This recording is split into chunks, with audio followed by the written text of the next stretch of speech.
in praluparu Jesu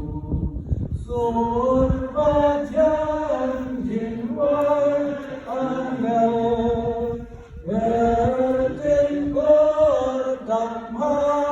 bertei jinwai panggembar Joseph Jesu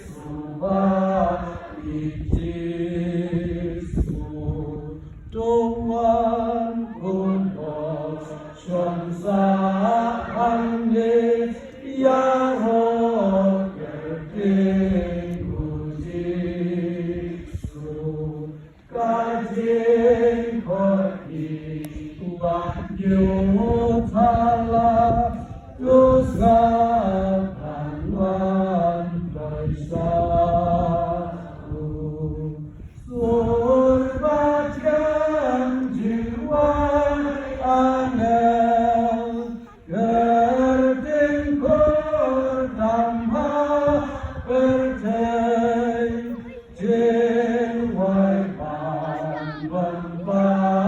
Joseph